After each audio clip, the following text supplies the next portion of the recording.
Yo guys, how's it going? Mad Gaz here, and for this video I want to talk to you about DLC for Black Ops 3. Now, we saw at the end of Gorod Krovi's cutscene, the titles popped up saying Revelations. Now there's a lot of speculation, is this going to be the name for the Zombies map? Is it going to be called Revelations? It kind of looked like it did for Origins, same font and style. Or is this the name for the DLC pack? Not entirely sure. But anyway, on to different things. So if you go into your Black Ops 3 game and go over to the leaderboards, you will then see something pretty interesting. So if you go to the leaderboards for the zombie mode and go to the maps, you will see now we have our 5 maps we already have: the Giant, Shadows of Evil, the Eisendrache, Zetsubo no Shima, and Gorod Krovi. Now, those are nicely placed along the top. Now, there is no space for an extra map. Now, if they're going to be releasing DLC 4, you would think they would have a space for a 6th one.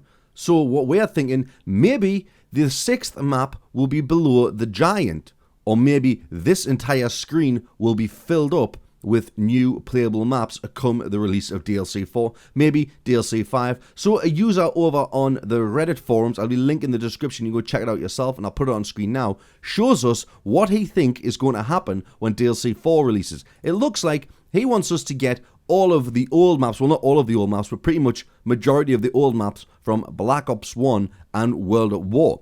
So you see there, underneath the Giant, we have Kino de Toten, then 5, Ascension, Call of the Dead, Shangri-La, Moon, Nakdo and Toten, Verrucht, Shinonoma, and our new map, Revelations. Now, I don't think it'll be called New Map. I think it'll probably be called Revelations, but I also think that that one would be below the Giant instead of Kino de Toten. It's just the order of this thing. But this looks pretty awesome if this actually turns out to be true. Can you imagine having Black Ops 3, having all these different maps to play for zombie mode? Now, I hope to God they do this, but I hope they remaster all the maps. I know it's a massive, massive task for Treyarch to remaster all of the maps. So if you think of it, if we got like Kino de Toten mastered again, like what they did with the Giant, Derice, how awesome would that be? Maybe they will do this for DLC 5. I'm not entirely sure if they'll do it for DLC 4, but it's strange that we have the menu now with just our 5 maps we have and no space for a 6th one. And it would make sense to have it below the Giant and then maybe the extra spaces fill up with other maps like this one. What do you think of this, guys? Do you think it's an awesome idea to bring back the old maps into Black Ops 3? What do you think? Leave a comment down below. If you do like this video, please like that button. Like the button, hit that like button. And if you're new to the channel, please subscribe. And as always, continue to dropkick your grandma.